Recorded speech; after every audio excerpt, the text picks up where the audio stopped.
Assalamualaikum warahmatullahi wabarakatuh.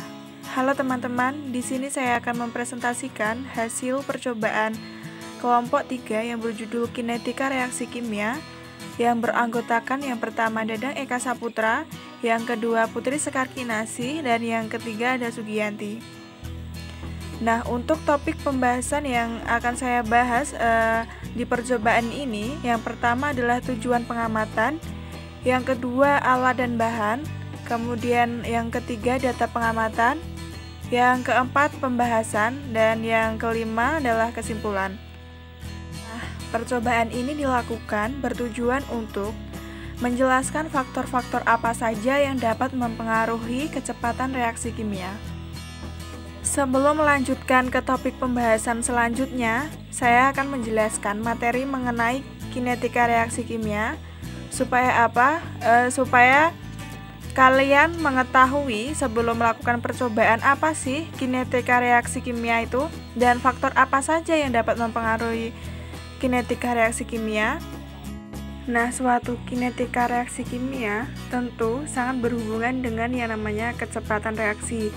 Nah, apa sih kecepatan reaksi itu? Kecepatan reaksi adalah perubahan konsentrasi reaksi ataupun produk dalam suatu satuan waktu. Untuk mengukur laju reaksi kimia, perlu menganalisis secara langsung maupun tak langsung banyaknya produk yang terbentuk atau banyaknya reaksi yang tersisa setelah selang waktu yang sesuai. Nah, selama perubahan kimia, molekul-molekul yang bereaksi perlu bertabrakan ketika bergerak secara acak. Reaksi dapat terjadi jika melewati energi aktivasi. Energi aktivasi yaitu energi minimum yang dibutuhkan agar reaksi dapat tercapai. Energi aktivasi bergantung pada sifat reaksi. Molekul-molekul yang bereaksi harus memiliki energi kinetik di atas energi aktivasi. Selanjutnya, untuk faktor-faktor yang dapat mempengaruhi laju reaksi ada luas permukaan, temperatur, katalisator, dan yang terakhir ada konsentrasi reaksi. Untuk luas permukaan di sini yang dimaksud adalah besar kecilnya partikel dalam suatu molekul akan menentukan kecepatan reaksi. Partikel yang berukuran kecil cenderung mempunyai luas permukaan yang besar dan menyebabkan reaksi berlangsung lebih cepat. Luas permukaan besar terjadi pada reaktan padatan. Misal, reaktan padat yang berbentuk serbu lebih mudah bereaksi dibandingkan dengan reaktan padat yang berbentuk batangan. Kemudian suhu, semakin besar suhu reaksi, maka akan semakin cepat laju reaksinya. Kenaikan suhu menyebabkan meningkatnya energi kinetik dan membuat partikel akan bergerak lebih cepat. Hal ini menaikkan laju reaksi kimia. Kemudian katalisator. Katalisator adalah zat selain reaktan yang ditambahkan pada suatu reaksi kimia, dan katalisator ini adalah zat kimia yang dapat mempercepat laju reaksi tanpa terpakai dalam reaksi tersebut. Jika katalis ditambahkan pada reaktan, kedua zat tersebut bereaksi membentuk zat yang sangat mudah bereaksi dan zat reaktan yang lain. Inilah mengapa katalisator dapat mempercepat suatu reaksi kimia. Kemudian yang terakhir ada konsentrasi. Konsentrasi yang mempengaruhi laju reaksi adalah jumlah mol dalam suatu liter pelarut. Satuan konsentrasi yang digunakan adalah molaritas, dan semakin besar molaritas suatu reaktan, maka akan semakin cepat laju reaksinya yang berlangsung. Semakin tinggi molaritasnya, berarti semakin padat dan banyak molekul yang terkandung. Molekul tersebut bergerak dan bertabrakan terus-menerus sehingga reaksi akan berlangsung semakin cepat. Konsentrasi juga mempengaruhi laju reaksi dalam bentuk tingkat reaksi atau order reaksi. Semakin tinggi order reaksinya, maka akan semakin cepat reaksinya tersebut yang akan berlangsung. Dan langsung saja untuk alat yang diperlukan, yang pertama ada stopwatch, kemudian termometer, kemudian Erlenmeyer, gelas kimia, gelas ukur, batang pengaduk, pipet tetes, dan yang terakhir ada pipet volume. Dan tentunya ke-8 alat tersebut memiliki fungsi yang berbeda-beda. Yang pertama stopwatch. Stopwatch di sini adalah alat yang digunakan untuk mengukur lamanya waktu yang diperlukan dalam suatu percobaan. Kemudian termometer. Termometer adalah alat yang digunakan untuk mengukur suhu atau temperatur serta perubahan suhu. Kemudian Erlenmeyer adalah alat yang digunakan untuk mengukur, menyimpan, dan mencampur cairan. Selanjutnya gelas kimia. Gelas kimia digunakan untuk mengaduk, mencampur, dan memanaskan cairan yang biasanya digunakan dalam laboratorium. Lalu ada gelas kimia. Gelas kimia di sini berfungsi untuk mengukur volume cairan. Kemudian batang pengaduk. Batang pengaduk digunakan untuk mencampur bahan kimia dan cairan untuk keperluan laboratorium. Lalu pipet tetes. Pipet tetes di sini berfungsi untuk memindahkan larutan dari suatu wadah ke wadah yang lain dengan jumlah yang sangat sedikit dan dengan tingkat ketelitian yang sangat rendah. Dan yang terakhir di sini ada pipet volume. Pipet volume di sini berfungsi untuk memindahkan cairan-cairan yang digunakan dalam proses pengujian dengan jumlah kecil hingga ukuran lainnya yang akan diinginkan. Dan kemudian di sini bahan yang diperlukan adalah larutan HCl dengan konsentrasi 1 molar, kemudian bongkahan batu kapur, keping batu kapur, serbuk batu kapur, larutan natrium tiosulfat dengan konsentrasi 0,5, kemudian asam asetat dengan konsentrasi 1,2,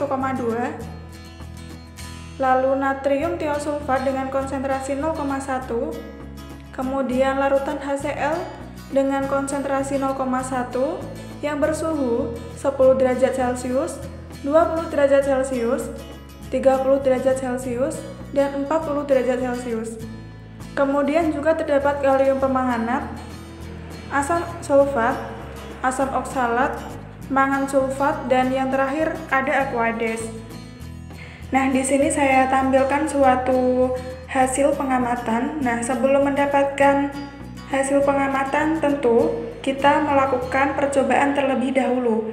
Nah, proses percobaan yang pertama yang dilakukan untuk menentukan pengaruh luas permukaan yaitu isilah gelas kimia dengan 20 ml larutan HCl dengan konsentrasi 1 molar, kemudian siapkan 10 gram batu kapur yang berbentuk bongkahan, kepingan, dan serbuk, lalu masukkan bongkahan batu kapur ke dalam 20 ml HCl 1 molar dan aktifkan stopwatch. Catat waktu yang diperlukan dari batu kapur dimasukkan hingga habis bereaksi. Lakukan hal yang sama untuk batu kapur dan yang lainnya. Nah, itulah waktu reaksi yang dibutuhkan untuk bongkahan batu kapur, keping batu kapur, dan serbuk batu kapur. Kemudian yang kedua adalah uji coba pengaruh konsentrasi. Sebelum melakukan uji coba, dilakukan preparasi terlebih dahulu, yaitu menyiapkan masing-masing 50 ml asam asetat dengan konsentrasi 1,2 molar dan 50 ml natrium tiosulfat dengan konsentrasi 0,5 molar, dan kemudian dipindahkan ke dalam gelas kimia yang sudah disiapkan dan sudah diberi label agar tidak tertukar. Kemudian uji coba yang berikutnya adalah pengaruh konsentrasi. Sebelum melakukan uji coba, dilakukan preparasi dengan menyiapkan masing-masing 50 ml asam asetat dengan konsentrasi 1,2 molar dan 50 ml natrium tiosulfat 0,5. Kemudian pindahkan ke dalam gelas kimia yang sudah disiapkan dan sudah diberi label agar tidak tertukar. Pada uji ini dilakukan 3 kali percobaan. Percobaan pertama dilakukan dengan menyiapkan 20 ml natrium tiosulfat dan masukkan ke dalam gelas ukur. Kemudian masukkan asam asetat dalam gelas kimia yang sudah ditaruh di atas kertas yang sudah diberi tanda silang yang menjadi patokan kapan harus memberhentikan timernya. Kemudian reaksikan dengan natrium tiosulfat sambil bersiap memencet timernya. Pencet timer bersamaan dengan masuknya natrium tiosulfat. Lalu, larutan yang tidak berwarna perlahan menjadi putih menandakan adanya belerang. Kemudian catat waktunya. Untuk percobaan kedua, yang pertama, masukkan asam asetat dengan konsentrasi 1,2 molar dengan volume tetap 20 ml dengan mengubah konsentrasi natrium tiosulfat 0,5 molar dan diencerkan 2 kalinya. Karena akan diencerkan, maka ambil larutan 10 ml saja, kemudian ditambah 10 ml aquades, pindahkan ke dalam gelas kimia, lalu aduk sampai homogen.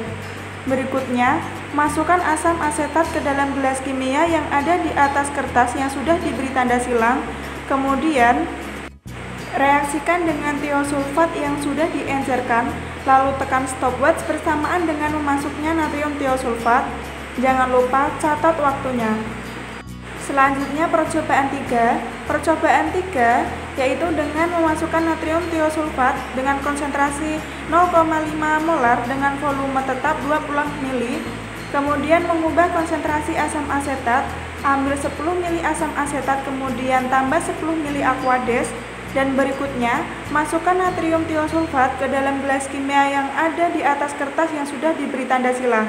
Kemudian reaksikan dengan asam asetat yang telah diencerkan, lalu tekan stopwatch bersamaan dengan masuknya asam asetat. Uji coba yang dilakukan selanjutnya adalah pengaruh temperatur. Yang pertama-tama, siapkan 20 ml larutan natrium tiosulfat 0,1 molar dengan gelas beker di atas kertas bertanda silang. Kemudian, masukkan larutan HCl dengan konsentrasi 0,1 molar yang bersuhu 10 derajat Celcius dan aktifkan stopwatch. Lalu, larutan akan berubah dari jernih menjadi keruh. Lakukan hal yang sama pada larutan HCl yang bersuhu 20 derajat Celcius, 30 derajat Celcius, dan 40 derajat Celcius. Nah, lalu akan mendapatkan hasil pengamatan sebagai berikut. Kemudian selanjutnya adalah uji coba pengaruh katalis. Uji coba di sini dilakukan dengan pengambilan 10 ml asam oksalat yang dimasukkan ke dalam Erlenmeyer, lalu ditambah 2 ml asam sulfat, kemudian dimasukkan 4 ml kalium pemanganat sambil menekan stopwatch. Diaduk campuran tersebut dan matikan stopwatch saat warna kalium permanganat tepat hilang. Kemudian untuk percobaan kedua, diambil 10 ml asam oksalat, dimasukkan ke dalam Erlenmeyer, lalu ditambah 2 ml asam sulfat, kemudian ditambah 0,5 ml mangan sulfat, kemudian dimasukkan 4 ml kalium pemanganat sambil menekan stopwatch. Yang terakhir, aduk campuran tersebut dan matikan stopwatch saat warna kalium pemanganat tepat hilang. Nah, setelah semua uji coba selesai dan mendapatkan suatu data pengamatan, dan menurut hasil pengamatan dikatakan semakin luas permukaan reaksi, maka reaksi kimia berlangsung semakin cepat. Bongkahan batu kapur memiliki luas permukaan paling kecil sehingga waktu reaksi akan semakin lama. Sedangkan serbuk batu kapur memiliki luas permukaan paling besar sehingga waktu reaksinya paling cepat. Dan pada pengamatan pengaruh konsentrasi terhadap laju reaksi, asam asetat dengan konsentrasi 1,2 molar dan konsentrasi natrium tiosulfat 0,5 molar, waktu reaksinya lebih cepat. Sedangkan pada asam asetat konsentrasi 1,2 molar dan konsentrasi natrium tiosulfat 1 molar, waktu reaksinya lebih lama. Pada pengamatan pengaruh temperatur terhadap laju reaksi, yang diuji adalah larutan HCl yang bersuhu 10 derajat Celcius, 20 derajat Celcius, 30 derajat Celcius, dan 40 derajat Celcius. Dan dapat disimpulkan bahwa semakin tinggi suhu reaksi, maka reaksi kimia berlangsung lebih cepat. Dan untuk katalis adalah suatu zat yang dapat meningkatkan kecepatan suatu reaksi kimia tanpa mengalami perubahan kimia yang permanen. Zat yang digunakan pada reaksi ini adalah mangan sulfat. Larutan yang ditambah mangan sulfat lebih cepat laju reaksinya daripada yang tidak ditambah mangan sulfat.